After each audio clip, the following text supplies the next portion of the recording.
Hello जय भीम, नमस्कार दोस्तों। मैं आपका दोस्त राजीव और RDKD चैंपियन चैनल में आपका स्वागत है। ठीक है दोस्तों, आज मैं बाबा साहेब के बारे में कुछ ऐसी चीज़ें आप बताऊंगा उनके बारे में। ठीक है, तो बने रहिएगा मेरे चैनल पर। ठीक है दोस्तों, तो हमारे देश को आज़ाद हुए कहे तो 75 वर्ष पूरे हो चुके हैं। ठीक है, आज़ादी का अमृत महोत्सव अभी चीज़ें इस देश के अंदर व्याप्त हैं। काफ़ी स्टेट ऐसे हैं जहाँ पे दलित ST SC वर्ग के साथ में बहुत भेदभावपूर्ण व्यवहार होता है। ठीक है, तो ये बात भी किसी से छिपी नहीं है। आए दिन देख लीजिए, आप देखते भी होंगे, कभी कहीं पे घड़ा छूने के नाम पर, कभी पानी के नाम पर, कभी ऐसे वैसे बहुत ऐसे मामले सामने आते हैं। सब लोग भली बातें परिचित हैं इस चीज़ से। ठीक है, अब हम बात करते हैं बाबा साहेब से जुड़ी 5 चीज़ों के बारे में। सबसे पहला आता है शिक्षा। शिक्षा का जो लेवल है वो बाबा साहेब ने सबसे ज़्यादा क्रॉस किया है। ठीक है, उनसे ज़्यादा शिक्षित, विद्वान और पढ़ा लिखा इंसान आज के टाइम में नहीं मिलेगा। भारत के सर्वप्रथम ऐसे नागरिक रहे हैं जिन्होंने सबसे ज़्यादा शिक्षा ग्रहण की। ठीक है, 9 भाषाओं का उन्हें ज्ञान था। ठीक है, 9 भाषाओं के साथ साथ 21 धर्मों का उन्होंने अध्ययन किया 21 देशों में जाकर। ठीक है, बौद्ध धर्म को अपनाया, बौद्ध धर्म से जो जुड़ी शिक्षाएं उनको लिया, फिर लोगों तक उनको पहुंचाया। बौद्ध धर्म के बारे में लोगों को ज्ञान दे कि बौद्ध धर्म क्या है और बौद्ध धर्म में क्या चीज़ समानता है, सब चीज़ उन्होंने लोगों को इस बारे में बताया। ठीक है, और यही नहीं, तो विदेशों से जब डिग्री लेकर वो लौटे थे तो वही सबसे पहले भारत में कानून मंत्री बने थे। इससे आप सभी लोग लगभग वाली बात ही परिचित होंगे। ठीक है दोस्तों, हमारे देश के सबसे पहले ही वो ऐसे इंसान हैं जिन्होंने अर्थशास्त्र में PhD की है। ठीक है, लंदन कोलंबिया यूनिवर्सिटी से उन्होंने अर्थशास्त्र में PhD हासिल की है। ऐसे करने वाले वो सर्वप्रथम भारतीय बने। ठीक है, सर्वप्रथम नागरिक ऐसे रहे जिन्होंने अर्थशास्त्र में PhD हासिल की। ठीक है, PhD की डिग्री हासिल की। ठीक है दोस्तों, अमर्त्य सेन जो कि भारत के नागरिक ऐसे हैं जो नोबेल पुरस्कार से सम्मानित हैं।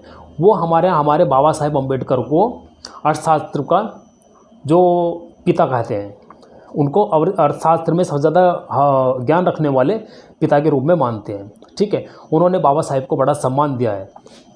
ठीक है दोस्तों, तो ऐसे हमारे बाबा साहेब थे जिनके बारे में बहुत ऐसी चीज़ें हैं जो आपको देखने को मिलेगी। अब बात करते हैं तीसरी चीज़ के बारे में।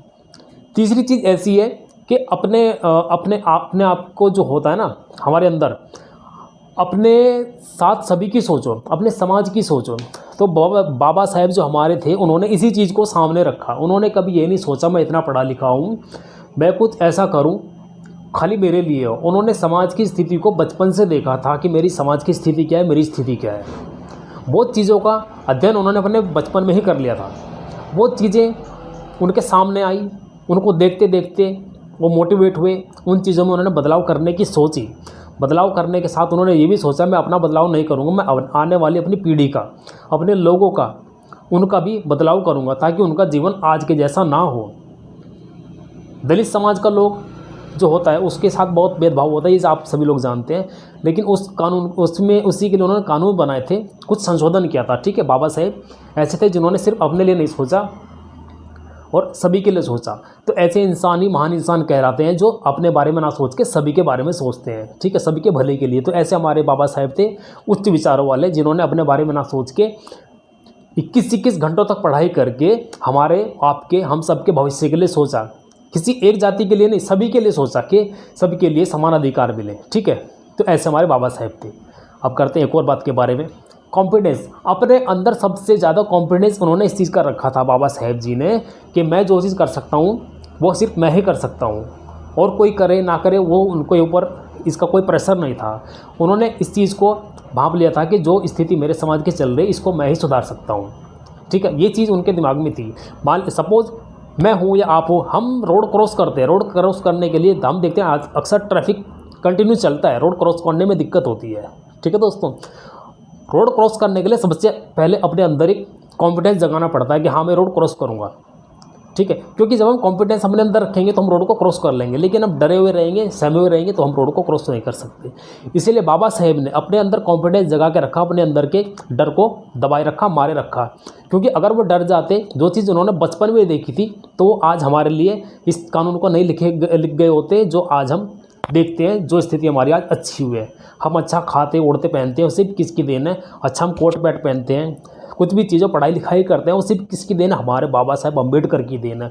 अगर उन्होंने संविधान ना लिखा था तो आज हमारी स्थिति ये ना होती और दुर्गति वाली स्थिति हमारी होती। ठीक है दोस्तों, ज़िंदगी को ऐसे जियो जैसे ज़िंदगी आपको नहीं, आप ज़िंदगी को मिले होते, ऐसे बाबा साहेब ने ज़िंदगी को जिया। ठीक है, वो ऐसे इंसान थे जिन्होंने अपनी ज़िंदगी का लक्ष्य सिर्फ ये रखा कि मैं पढ़ लिख कर ऐसी एक रचना करूँगा कि ताकि मेरा उद्धार हो, मेरे समाज का उद्धार हो। ठीक है दोस्तों, तो उन्होंने कभी नहीं सोचा मैं अपने लिए जीऊँ, उन्होंने समाज के लिए जीने की सोची, समाज के साथ चलने की सोची, क्योंकि उन्हें पता था जो मैं आज सह रहा हूँ वो मेरा आने वाला समाज सहेगा तो वो स्थिति को सह नहीं पाएगा।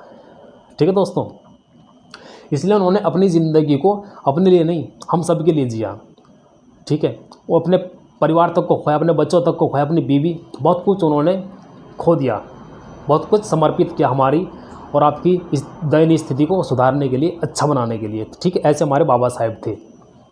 बात करते हैं विजन की।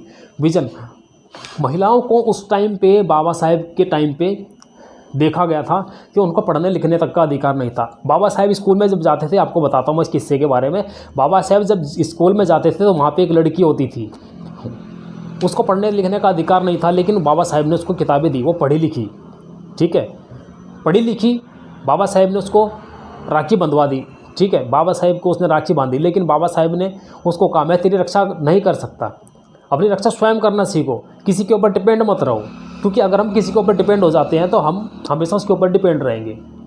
तो इसलिए बाबा साहेब जी ने नारी के अधिकार में कुछ चीज़ें लिखी, कुछ कुरीतियाँ थी बनी हुई, उनको उन्होंने धो डाला और बाबा साहेब ने संविधान लिखा। संविधान में कुछ चीज़ें ऐसी लिखी जो एक खाली दलित समाज के लिए नहीं, हर वर्ग, हर समाज की महिलाओं के लिए उन्होंने कुछ कानून, कुछ ऐसी चीज़ें लिखी जो उनके हक में थी। ठीक है दोस्तों, बाबा साहेब अम्बेडकर ऐसे इंसान रहे जिन्होंने अपने साथ साथ अपने समाज की, सभी वर्ग की महिलाओं के लिए सोचा। ठीक है, महिलाओं की स्थिति उस समय बहुत दयनीय थी, घर से बाहर निकलने की आज़ादी नहीं थी, पढ़ने लिखने की आज़ादी नहीं थी, सिर्फ घर में झाड़ू बर्तन कूड़ा करकट इस चीज़ की उन्हें अनुमति होती थी।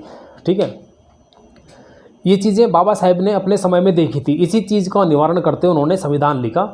ठीक है दोस्तों, और ये नहीं, संविधान लिखकर वो सबसे बड़े सर्वोच्च ऐसे इंसान बने जिन्होंने भारत के क्या पूरे दुनिया के लिए संविधान कानून लिखा। ठीक है दोस्तों, और सबसे बड़ी बात, हमारे डॉक्टर बाबा साहेब अम्बेडकर ही ऐसे इंसान हैं जिनकी फ़ोटो लंदन संग्रहालय में कार्ल मार्क्स लेखक जो हैं उनके साथ में लगी हुई है दीवार पर। अन्यथा किसी भी ऐसे भारतीय इंसान की फ़ोटो नहीं है जो बाबा साहेब के अलावा वहाँ पे लगी हुई हो। तो ऐसे हमारे बाबा साहेब अम्बेडकर थे, उच्च विचारों वाले, जिन्होंने अपने बारे में ना सोच के हम सब के बारे में सोच के संविधान लिखा, कॉन्स्टिट्यूशन लिखा। बहुत लोग कहते हैं कि कॉन्स्टिट्यूशन में कुछ चीज़ें गलत लिखी हैं, उसमें गलत कुछ नहीं लिखा है, सबके हक की, सबके सम्मान की चीज़ें लिखी हुई हैं अगर कोई गौर से पढ़े तो। लेकिन कमियां निकालने वाले निकालते रहेंगे, उनका काम है कमियां निकालना। ठीक है, वो बाबा साहेब अम्बेडकर इतने पढ़े लिखे थे। ठीक है, 21 देशों में घूमे, वहाँ पे इतने धर्मों का ज्ञान लिया, 9 भाषाओं का ज्ञान लिया अपने देश में। ठीक है, 32 डिग्री हासिल करना कोई मामूली बात नहीं होती। ठीक है, 21 घंटे पढ़ना हर किसी के बस की बात नहीं होती। जो चीज़ उन्होंने अपने टाइम में सही, वो मामूली बात नहीं होती सहना। स्कूल में छुआछूत होता था पानी पीने के नाम पर, उनको इतने ऊंचे से पानी दिया जाता पीने के लिए से। ठीक है, उनको पानी का मटका सामने होता था। ठीक है, उस पानी के मटके को छू नहीं सकते थे। ऐसी स्थिति उन्होंने देखी है। ऐसी स्थिति बल्कि आज भी व्याप्त है। हमारे सामने तो नहीं है, लेकिन ऐसी चीज़ें अक्सर देखने को मिलती हैं। आपने देखे भी होंगे ऐसे केस। तो ठीक है दोस्तों, तो ऐसी ये बहुत अच्छी चीज़ें मैंने आपको बाबा साहब के बारे में बताई हैं। उम्मीद करता हूँ आपको पसंद आई होंगी। पसंद आए तो इनको ज़्यादा से ज़्यादा शेयर कीजिए अपने समाज के लोगों के साथ, अपने लोगों के साथ। ठीक है, तो मिलते एक नई मोटिवेशनल वीडियो में। तब तक के लिए जय भीम, जय संविधान, जय बीमार भी।